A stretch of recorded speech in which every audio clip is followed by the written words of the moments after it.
Hi, everybody. How are you doing today? Hi, Beth. Good to see you once again. How are you? I'm doing great. I'm excited to be doing our videos again, and I've got a great topic here today.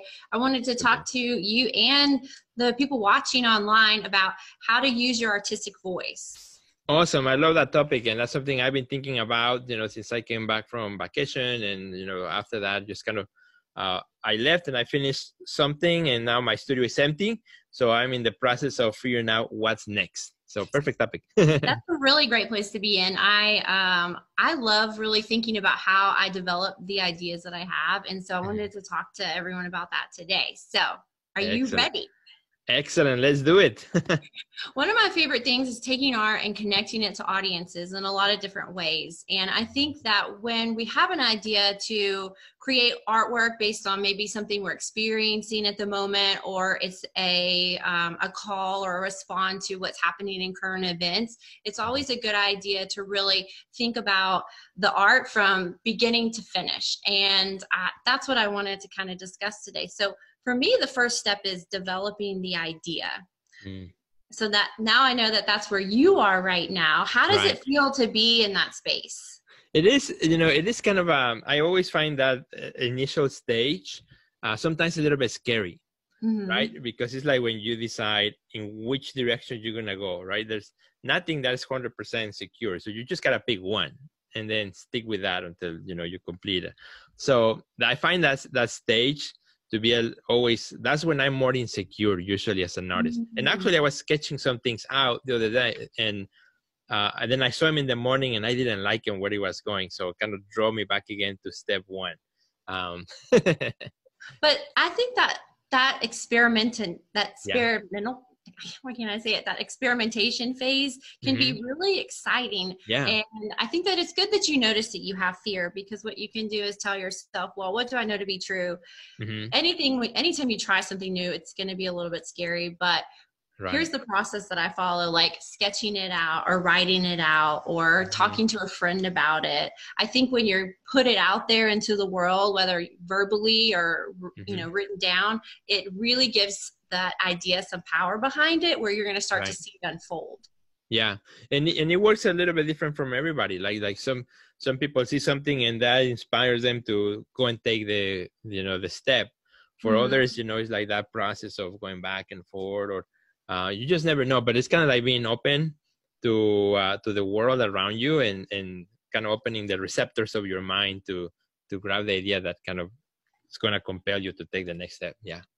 And what I like about this phase too is that you can ask yourself about, well, where do I see this work, when I'm in the middle of it? Or where do I see this work when it's completed and it's displayed in front of the audience? How do I want the audience to experiment or experience it? And so you can plan all of that ahead of time. And what I've been noticing a lot lately from the artists in my community and the Nashville Creative Group is that they're experimenting with lots of different materials. Sometimes they're literal, sometimes they're a metaphor to the message that they have that they want to share. And so I think thinking about the materials that you use in the work is also something fun you can play with in the idea stage. Yeah, I love that. I'm doing a commission right now for a client where we're experimenting with silicone. And I've never used that in my art, so but he likes kind of like that heavy texture. So we're kind of trying different things. And so, yeah, that experimentation of the medium itself, even though it's not something that I'm thinking about in my studio, it is affecting how I think about my studio. And you just never know when you start learning about something new, how that's going to impact all of the work that you create. Right. If you're used to showing in a gallery and then you have an idea to maybe do something public, how you approach that work is completely different. Right. Yeah. I love thinking about, you said all the different steps, and that's kind of like one of the reasons why I paint on paper and then adhere to canvas, because many years ago, when I started that technique and that process, making large work, one of the reasons was because I was envisioning the future. And I thought, well, if I want to do these giant paintings, how am I going to get them out to other countries, which I always wanted to do. And one of the keys in which has allowed me to do that, in my career and send work anywhere, in the world is because the technique that I use that allows me to roll the work on a nice big tube and ship it anywhere. And if I hadn't thought about that back then, you know, it would have been very difficult to do what I have done. Yeah, you have to think through all of those little steps. It's more than just the work that's created. Right. It's the materials that are used, it's how it's displayed, it's how it's shipped. There's so many parts of the process.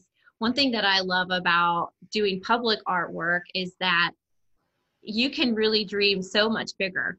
And when you have a voice or a message that you're eager to share and with the world, when you use your neighborhood or your community as your canvas, and maybe you collaborate with others, then your ideas can get so much bigger and have that much more of an impact. And so, you know, I like to think about, well, I have this thing I really love, or I have this message I really want to share. And then you do that on maybe a piece of work that's 8 by 10, or you dream even bigger and then change the entire approach to the process and use your neighborhood or a local store and do public art or murals. And there's just a way to reach an audience with your artistic talents that I think is worth nurturing. And especially now, I think we have the time to sit and reflect and think about how we want to reach people with our work. And it can be really inspiring. No, I love that. And, you know, I love how the message that we start with in the studio, it evolves over time. And then it develops. And sometimes it can become like something that you didn't even expect it, you know, at the beginning. And how you present and how you talk about it, it's so important, because that's how people are going to experience it at the other side. At the end of the day, you know, art is about the experience, right? And sometimes we wish that, you know, the experience would always be in person, but right now, because we are also so much in isolation, the experience in the video, in the post, and all those things. But yeah, I love that. You know. Right. So now if you say you're primarily a painter, but right now people aren't maybe going to go to an art show. Well, then how can you use your love of painting and your process, and then maybe combine that with something digital, like, you know, video or photography, and then, you know, see how you can play around with those things so that you can reach people in a new way right now. But one thing's for sure, trust the process, because we are always changing. Therefore, our work will, and how we connect with people will as well. So if you're out there and you're making something new, or you have an idea, don't worry, don't be in fear, just trust where you are and just keep taking step by step by step. Because when I was making art that ended up on a public city or a public bus, it wasn't because I was making art for a bus. I was making art because I wanted to share the emotion of joy. And just so happened that work ended up on a bus. And so you just never know what's going to happen with the work, but always think it through so that the potential for it to grow beyond the original idea is always there.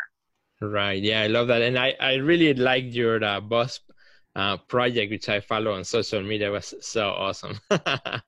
It was so much fun. And like you said, I didn't know that artwork would be on the bus when it was all said and done. But because I just followed my intuition, I had a vision, I just stepped into the space where I could show up and be present for that vision, and then just did that continually over time. I think the more that I learned about being an artist, the more that I realized it's just showing up to be present to the work, whether you're writing or painting or performing. Like, if you can just be there for the work to flow out of you, like that's sort of the perfect place to be as an artist, I feel like, because that's when I feel like those that cosmic or that energy that's just there, that where that creation comes from in the first place is being birthed, and it feels like so natural, like that's what you're purposed to do. I love that feeling. And then showing up is the first step. But I feel like sometimes, because life is so fast-paced, we rush the showing up. And by rushing the showing up, you know, then our art also is affected, right? And it might not have as much of an impact as it could, as the potential, because we are rushing that process. So I love that, you know, that idea of right now we have a little bit more time because of what's happening in the world. And let's start by first showing up with meaning, with purpose, and letting it flow. Yes.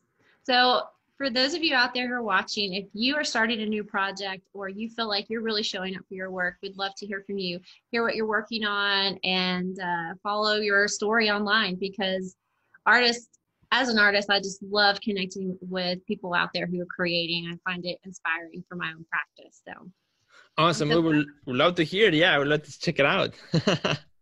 Well, Sergio, how can people connect with you online? Let us know. Well, my friend, if you want to connect with me, just go to Instagram, follow me at Sergio Gomez Art. And if you want to check out my website, go to sergiogomezonline.com. Awesome. And if you guys want to follow me on Instagram or Facebook, I'm at Beth English. Easy breezy.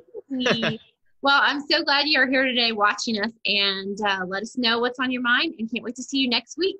Absolutely. Please share it with your friends. We would love to see this more shareable spaces. Thanks again. And thank you, Sergio. You're always a blast. Thanks. Bye, buddy.